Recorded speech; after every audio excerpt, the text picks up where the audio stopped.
Welcome to the Real Estate Syndication Show. Whether you are a seasoned investor or building a new real estate business, this is the show for you.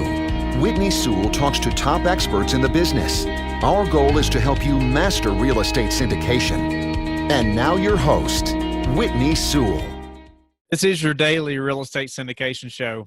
I'm your host, Whitney Sewell. Today, our guest is Greg Dickerson. Thanks for being on the show, Greg. Hey, Whitney. Thank you for having me. It's good to be here.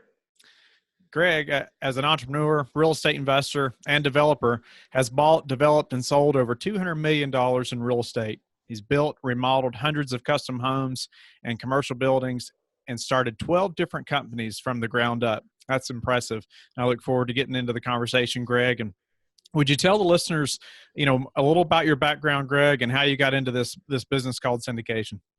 Yeah, so I went in the Navy right out of high school, didn't go to college, and started everything from the ground up. I'm a really hard worker, and I've done two things in my life, restaurants and construction.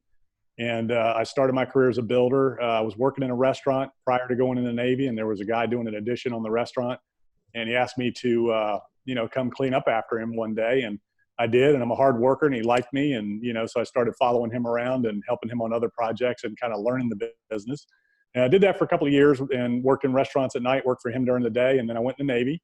And after the Navy, I got out and worked a number of construction jobs during the day, worked in restaurants at night, ended up getting into management in restaurants. So I learned, business that way. And I was doing different projects for different people in construction and kind of had my own little business on the side all along the way until I moved to the Outer Banks in 1997. And that's when I started my first company that really did anything of any significance. And started out with just me, my truck and tools, doing handyman projects. My first year, I did $250,000. 7 years later, we were a $30 million company, one of the largest building companies down there. And that was 0405, and sold everything off and, kind of took a step back and started outsourcing, real estate from that point on. So I kind of learned it all from the ground up the hard way. I had no mentors. I did have a couple of developers from the Northern Virginia area that owned property on the Outer Banks that I did some deals with, which was my first taste of syndication. A little bit different, because the syndication that I do and have done in my career has been more of a development from the development side versus the buy and hold side. So I'm not really one to buy and hold. I like to develop and sell. That's kind of been my business model my entire career. And so that's kind of how I learned it and got to the business, just starting out as a builder. Great. I got many questions, just from what you talked about, but, it's neat to hear the story though, about how, your hard work paid off, right? And initially, you talked about how you were doing these different jobs and you're working really hard, and that other person seen that you're a hard worker, right? And kind of took you under their wing, right? Yeah, exactly. And that's kind of me. I'm that way. I got that from my dad, a real strong work ethic. He went into the Navy right out of high school as well, worked his way up and retired as an officer. He went in and enlisted, came out as an officer, which is very difficult. They don't even do that anymore. So I just had a really good work ethic, and I'm a seeker of wisdom. I like to learn. So I didn't go to college, but I am self-educated, and I read a ton of books, my iPhone and my iPod back in the day, and my cassette tapes and then CDs. Never had music. It was always books. So even today, I don't have one song on my iPhone. It's all books on audiobooks. So I constantly pour into myself. I constantly try to improve myself. I'm a eager learner. I try to learn everything I can, and try to, the collective wisdom of the group. I try to use that, to guide myself, and it's worked well and served me well over the years. But really, more than anything else, a lot of people along the way, I was always, I guess, a natural born leader. I kind of learned it from my dad everywhere I've been. And even in the Navy, I was always chosen as a leader, section leader in the Navy, leader in sports. And I've always, I've been self-employed since 1997. So, I've just always had that bent for leadership. And that's one of the things that I've really done, is poured into myself from a leadership standpoint and develop myself as a leader. And then I develop other leaders around me, which, the other thing you said, starting all the different companies, what I enjoy doing is pouring into others. I enjoy taking everything that I've learned, everything that I've experienced, the good and the bad, and using that to help others succeed and avoid the mistakes I made and the pitfalls I made, and do what I did much faster. So that's really me. I'm a leader, delegator, motivator. I like to find and create opportunities. I like to help individuals find their talents and take their talents, their God-given talents, and and bring them out and reach their full potential that they were put on this earth to do. And that's when you really, I think, have reached it, is when you can find untapped potential in individuals, help them realize their God-given talents, their full potential, and just watch them grow and flourish. And to me, that's exciting. So what's your most recommended book, and maybe a book that you're reading right now? Gosh, there's so many. So probably the first books that really opened my eyes and my mind to business and to the philosophies that I have today. Obviously, the first one was Rich Dad, Poor Dad, that opened my mind to, how to use a business for cash flow to do other things. And that's kind of where my construction company came in. I use that as cash flow to do development deals and to use as equity in development deals. And then there was Think and Grow Rich by Napoleon Hill, which talks about burning desire and, collective wisdom, things like that. The Power of Positive Thinking, Norman Vincent Peale. So those were the three cornerstones of my initial beginnings of my entrepreneurial journey. And there's a couple other books along the way, but as far as a leadership management philosophy, The 1 Minute Manager is by far the best management book out there. There's a number of books in the series. And, when I work with people in my companies and other companies, the first thing I do is I get them to read the first 3 books in the series of The 1 Minute Manager. And then I teach them how to use that philosophy and how to employ it in their businesses and in their lives. And that's where I've been able to really create, quick success in a lot of companies. And that's really the one thing that I've really been able to do. My gift and my talent is, again, unlocking that untapped potential and helping people reach their full potential quickly and grow companies quickly. So that's kind of what I'm good at, which is a lot like a development deal, right? So, those are the 3 main ones. I'm reading a really good book right now by Harry Edelson. And Harry was a guy that was on Wall Street, one of the most quoted individuals on Wall Street at one time. It's called Positivity, and it's how to lead a happy, fulfilled life, and how he's done it over his 30, 40-year career on Wall Street. And this is a guy that's taken 12 companies, created 12 unicorns, which is a company that's either valued at or sold for $1 billion as a venture capitalist. And he's working on his 13th right now in his 80s. So really, really neat guy, Harry Edelson. If you get some time, look that guy up, check out his book, Positivity. He's got some really great philosophies about life, how to be happy, and, choosing the right mindset, throughout your life. So what could you walk us through some of the differences in maybe the type of syndications, that you're doing versus, the typical apartment syndication deal, as far as you're doing developments? What are some different things we need to know if we were going to do a development syndication as opposed to, the typical apartment deal? Yeah. So, mine are exit strategy syndications, with a short timeline on them. So typically, with most people understand syndication to mean you're grouping investors together and combining equity with debt. It's either institutional or, commercial debt of some sort. Some people syndicate the debt as well. So really what syndication is grouping individuals together to create, a deal, taking different resources, whether it's cash, intellectual capital, sweat equity, whatever, putting those things together to get a deal done. So for me, what that looked like in my business was usually myself and, most deals, it was only one individual. I very rarely combined more than one individual. I think a couple of deals in my career, I probably had 2 or 3 people in them, but usually I try to do one individual per deal because they're development deals. They're complicated. They have a long, time frame. Well, not long, but a couple, 2, 3 years sometimes to get in and get out of some commercial, development deals. So I'll try to have one investor that I put in on deals, and typically they'll put up the capital. I'll do everything else, and whether it's cash or whether it's bank debt, whatever that is. Early on in my career, I would, do a lot of deals myself, and I would do commercial bank debt. I'd had a really good credit rating, with the company and everything. So, I've always had a really good line of credit and the ability to borrow the money to do the deals. So some deals I would do myself. The bigger deals I would bring partners in, and I would let them provide the capital and the debt. Sometimes I'd sign on it with them. But I try to do everything now in my career post 2009, non-recourse. And if I do a joint venture, I don't sign on the debt. I find the deal, I find the opportunities, I manage everything. I provide the intellectual capital and sweat equity and syndication deals. So I let everybody else put up the capital and, secure the debt. As far as the on the development side, what are some really maybe the most difficult part of the development side that we wouldn't normally encounter, in an apartment syndication?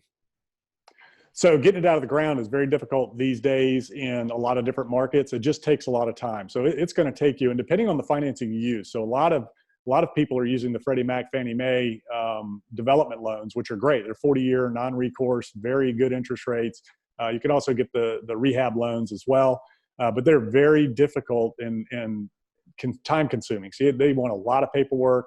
You got to spend a lot of money up front. I mean, you got to have complete plan specs, engineering approvals, things like that before they'll do that deal. So you have to spend $200,000 to $300,000 on a 200 to 300 unit of multifamily deal to get that approved, through the agency loans, and so that's really the main thing when you're looking at doing a development from the ground up. Is you just need to make sure that you've got patient capital and that you understand it's going to be 2 to 3 years. And right now, construction costs have really gone up in the last 2 to 3 years, probably 20% in the last 2 to 3 years. So that's something that you got to think about and make sure that you're getting your land at the right price. Make sure you're in a market that's going to lease up quickly, so you're not sitting there in that lease up phase too long, which is going to take you a year to 18 months. A lot of people misestimate how long it's going to take to get that, a 200-300 unit deal leased up. So as long as you factor in from the time you get started, get that thing closed and start building, you got about a 5-year time frame, to get it out of the ground, get it leased up, and get it sold. So you just got to have patient capital. What I really like to do right now, what I'm really looking for, and I tell you, your market is a good one, is to find older buildings around an urban center and then renovate those either into a mixed use, type building where you have some commercial retail on the ground floor, you have some apartments, lofts, whatever above, condos, or you could take an old building and do a flex space out of it, like a warehouse, big warehouse, 20, 50, 100,000 square foot, and carve that up with different tenants. I'm working on one right now that's a big open space warehouse. And we're creating spaces for artists, to have like studio space. So it's this huge, almost like a co-working space. You've seen those co-working spaces where, they have desks everywhere for executives. So this is a co-working space for artists and merchants and, vendors that just need a place to either, make their product or store their product or do whatever. So it's really cool. It's an open environment, almost like a, like a mall kind of environment. It's really cool. Could you talk about a deal that maybe didn't go as well as you had planned, and maybe what happened, and then we'll talk about maybe what you do different now? Yeah. So, I've had a number over the years. So I had probably one of the most prolific deals in my career. I used to buy oceanfront hotels down in the Outer Banks, and I would tear them down. And then I would either build houses back on the lots, or I'd flip the lots to an investor and build for them. That was one of my models that I used for a number of years down there. Oceanfront and off the ocean, tearing something down, redeveloping. And I do that in this area, in these markets as well, infill development, commercial and residential. So I had one deal where I had bought the property down the Outer Banks. It was a 6-lot oceanfront property, had a little hotel on it that had been destroyed by Hurricane Isabel. And they'd been down there a long time. They didn't want to rebuild, so they wanted to sell. So it had 6 oceanfront lots and 2 across the street on the semi-oceanfront side. And so that was one of the deals that I had 2 other partners in. And we had all 3 gone in together, and we contracted to purchase that property for $4 million. It was probably worth $6 million once the hotel was tore down. And this was 2002, 2003. So the market was really going nuts. And the week that we were supposed to close, word had gotten out what we were doing. And the sellers of the property tried to kick us out of the deal and sell the property to somebody else, offering them $2 million more than what we were going to pay. So they had people banging down their door offering $6 million when they had a contract with us for $4 million. So the week that we were supposed to close, we had a little delay in the financing, and we just needed another week. And they said, no, we're not going to sell to you. We're going to sell to these guys. And they tried to yank the carpet out from under us. And so we went ahead and sued them. It took 2 years. We won hands down. They went through 3 attorneys trying to delay and just, hoping one of us would die or we'd give up or quit or whatever.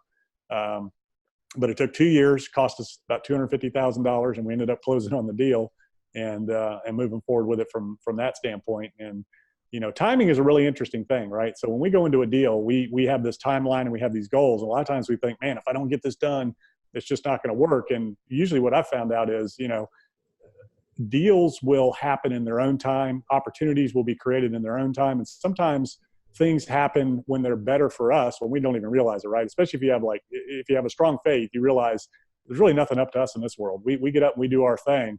There's gonna be a lot of stuff out of our control. So you kind of roll with it. And it really worked out to where 2 years down the road was actually a better time for us to have done that deal than at the existing time. So even though it all went south And it was a big it was my first time I'd ever been in court. It was a jury trial. It was really, stressful and intense. And, but as I started going through the process, I learned a ton about how those types of things work. And it really prepared me for future conversations and deals, moving down the road in the commercial world, because, these types of things are very common in the commercial world. Real estate litigation is not uncommon, and it's, factored into the deal in a lot of cases, especially when you're syndicating, so it was really interesting. But that was a bad deal that ended up good, and, ended up better than I thought 2 years down the road. So what do you do going forward to make sure that doesn't happen again? Well, the mistake I think that we made, or me, I was heading that deal up, was what I didn't do is I didn't go to the closing table with the funds and say, okay, let's close. What I did was I just stopped and went and filed a lawsuit. So I would have probably, now looking back, I think, just go to the closing table. If there's anybody's making any threats, everybody wants to lawyer up now, and everybody's talking about a lawyer.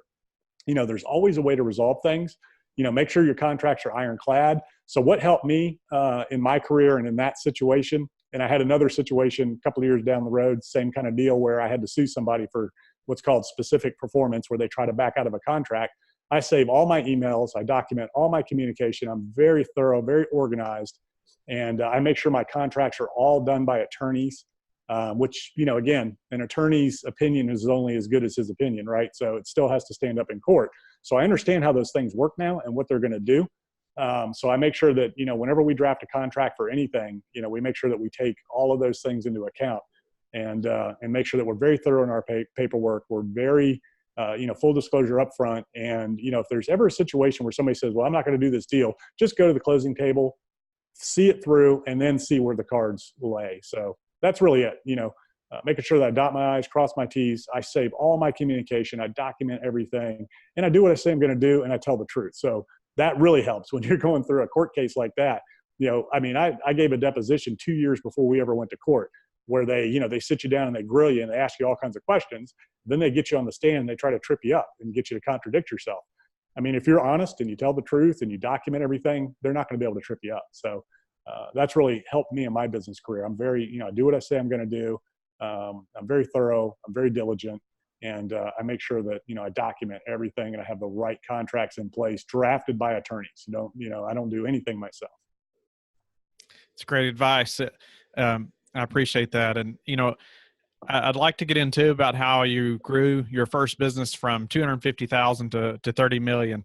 And, giving the listeners some pointers on how to do that. Obviously, you built 12 businesses or companies, and that's very impressive. But for the listener who's just getting started, they're developing their company, and, obviously in real estate syndication, could you give us some pointers on how you help people to grow their business like you did?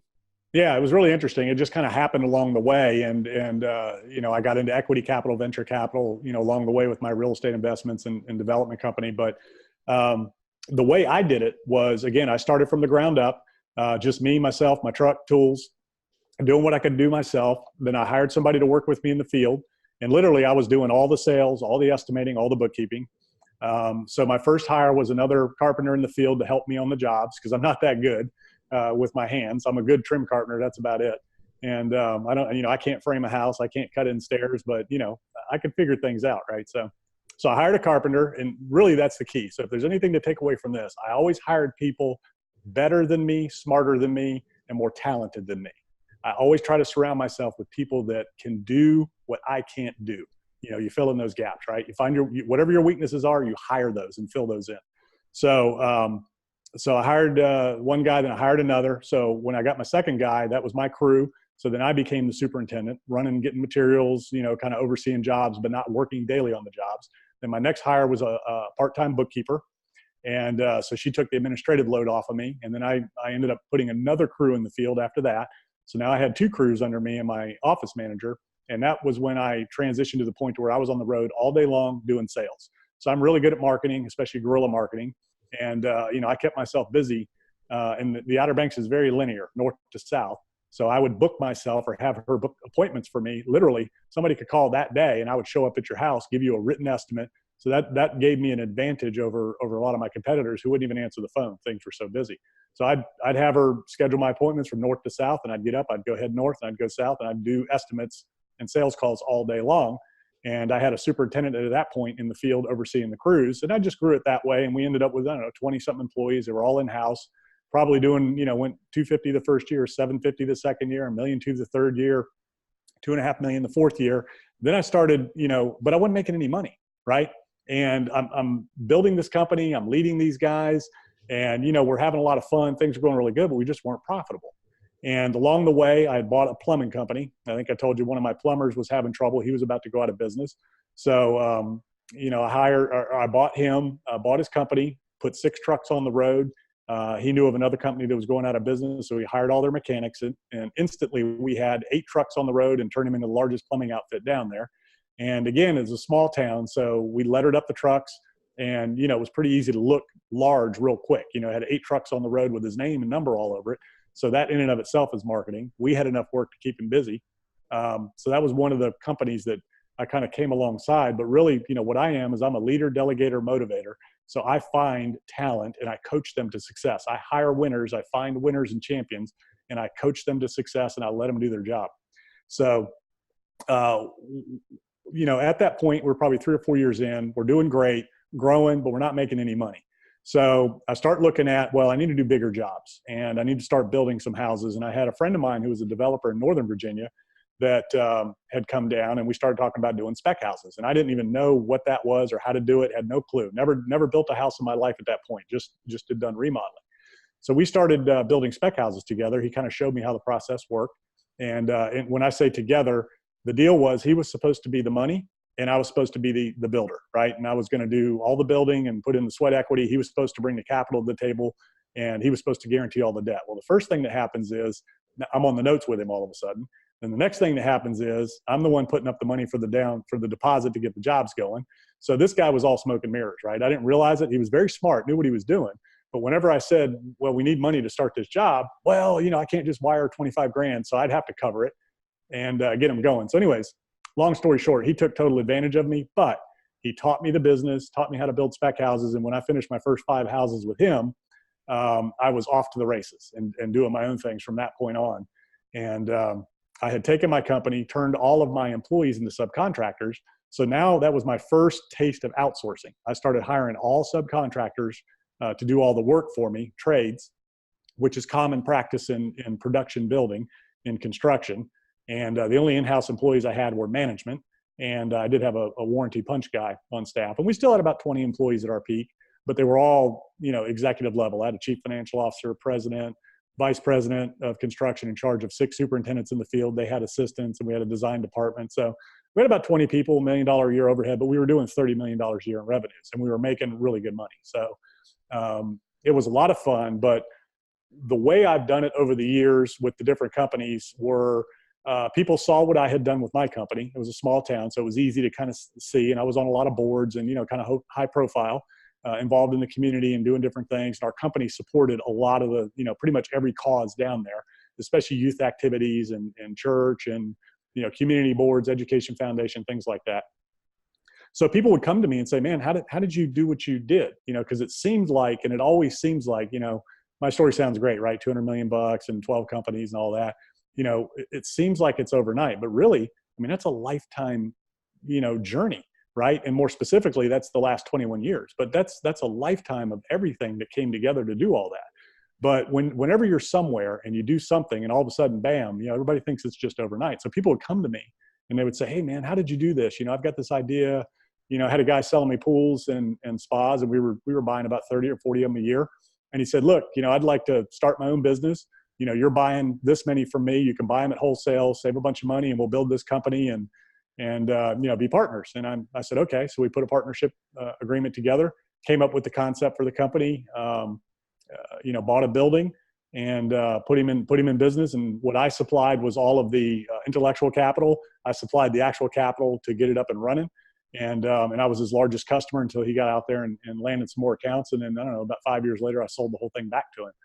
And that company is still down there, running strong today. And so is the plumbing company and a few other businesses that I did along the way. So that's kind of really how it worked, is there's people kind of saw what I did and came to me asking for help or advice or joint venture, to come alongside them and help them build a company. So That's kind of how I did that. Some we started from scratch, and some were already in business at a very small level, and we just blew them up, kind of like I did my own company.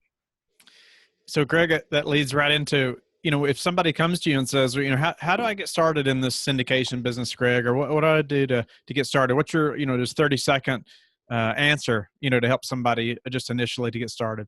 Well, first and foremost, know what you're doing. So you got to get educated. You got to know the business, whatever it is, whether it's multifamily, commercial, development, whatever it is you're going to do, you need to know your business, which means you need to know your numbers and you need to know your market. And I say start small, start local, start somewhere that you can understand, learn the market, learn the economics of the deals, and know the business and have a plan. So the last thing you want to do is go to somebody and just say, hey, I want to start buying apartment buildings. Will you invest? Well, the first thing they're going to ask is where, what property, what are you going to do? So you want to have once you're educated and you know what you want, know what you're doing, and know where your market is, then you need to have a plan. What are you going to buy? What is that going to look like? What do the economics of that deal look like? How much capital do you need? Then the second question the investor is going to ask you is, okay, I give you $100,000. Where's it going to go? Like literally, where are you going to put it? What bank account? What's the name on the account? Where's the money going to go? What's it going to be used for? And then the third question they're going to ask is, well, how do I get my money back? And then after that, the fourth question is usually, so what's my downside? What's the worst thing that can happen? Can I lose my money? So you really need to be prepared. You really need to find somebody who's doing what you want to do. And really one of the easiest ways to get started, what I always tell everybody is go do a deal with somebody else. So if you have some capital, joint venture with Whitney or somebody like that or me and do a deal with us and learn from us by putting your capital in the deal. That's a really great way to get started. That's how I built all my companies so fast. I went and hired the best people I could find that were already professionals at building houses. And I brought them, from a competitor, brought them into my company, and boom, we grew very quickly. So same thing in syndication. If you want to get started and you really don't know a lot about the business, partner with somebody who's in the business that knows what they're doing. And you can do that in a number of ways. You can do it by finding a deal and finding a good opportunity and bringing that to somebody like Whitney and say, I have this great deal, but I don't have any money or experience. You'll come right alongside with them and work that deal with them.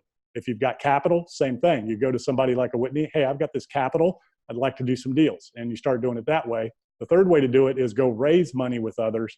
But again, you really need to know what you're doing, have a plan, find a sponsor to partner with so that you can use their business plan and their operations to help pitch to your investors. So there's three ways really to get started. But the biggest thing is if you want to do this yourself and you want to build a business yourself, you've got to know what you're doing. You've got to know the business. You have to know the market. And you have to know the numbers.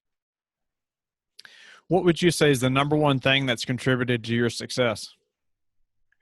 Being a learner, a seeker of wisdom, knowing that all I know is what I know and that I don't know what I don't know.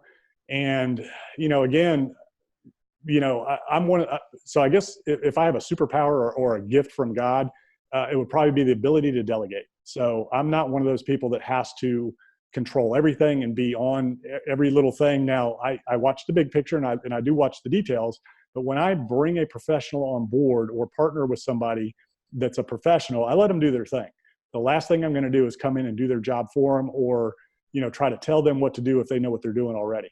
I'm really good at finding great talent, finding winners and coaching them to success. So, that's probably been the one thing that has really helped me in my career more than anything else is being a leader, delegator, motivator, understanding that my role in business, whether it's a real estate deal or whether it's a company is, I have to pour into the people around me. I have to develop the people. I always take that corporate structure of the CEO on top and everybody underneath them and I flip that upside down. And as a CEO, or as a deal sponsor, our job is to serve everybody else in that deal or that organization. We have to give everybody the tools, training, systems, and support to be successful, but more importantly, clear direction and know in certain terms exactly what's expected and when. We have to measure that performance and then hold them accountable. And that goes through to anything, whether it's a deal, whether it's a company, whether it's your own organization, even in our own lives, right, with ourselves. So having that understanding of my job is to serve others. My job is to help others be successful and achieve their ultimate goal and coach them to success. I mean, that's probably it more than anything else. Before we have to go, tell us something you're excited about right now in your business. I'm really excited about the opportunities, on the horizon with interest rates rising and things like that. I think there's going to be some unique opportunities out there. I am recently transitioning into really 100% outsourcing everything. So I'm hiring general contractors to work for me on my projects. I'm not building anymore. I've kind of transitioned away from that. I'm 51 now, and I've had a building company my whole career. So now I'm leveraging the talents of others so that I can free myself up to do what I do best, which is find deals and help other people succeed. So I'm really excited about some of the people that I'm working with in their companies and coaching them and helping them take their company to the next level. I've got one guy that's got a software company for real estate investors that I'm working with, and it's really exciting watching what he's doing. I've got a few other people that I'm working with that I'm helping with some deals and transactions. I do some development consulting where people have some projects and need some help with it. So I've just got a number of things, but what's really cool is for the first time in my career, everything is completely outsourced.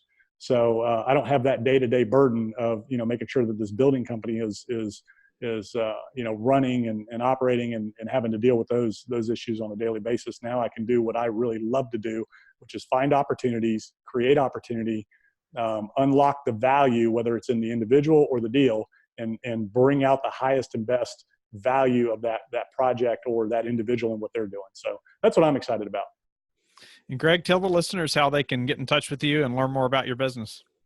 Yeah, so my website, gregdickerson.com, all my contact info is on there. It's greg@gregdickerson.com is my email. 434-326-3903 is my mobile number. And yeah, feel free to reach out. I love looking at deals, opportunities, talking to people about their business, and open to joint ventures, whatever I can do to help. And, it's gregdickerson.com. Everything's on there, and feel free to reach out anytime. Greg, thank you so much. You've been a great guest. I appreciate your time and appreciate the listeners being with us today. I hope you'll reach out to Greg, and I hope you'll join us on our Facebook group where we can all learn from experts like Greg and other guests on the show. I hope you'll go to LifeBridge Capital where you can connect with me and schedule a call, and look forward to connecting with you soon. We will talk to the listeners tomorrow. Thank you for listening to the Real Estate Syndication Show, brought to you by LifeBridge Capital. LifeBridge Capital works with investors nationwide to invest in real estate, while also donating 50% of its profits to assist parents who are committing to adoption. LifeBridge Capital, making a difference, one investor and one child at a time. Connect online at www.lifebridgecapital.com for free material and videos to further your success.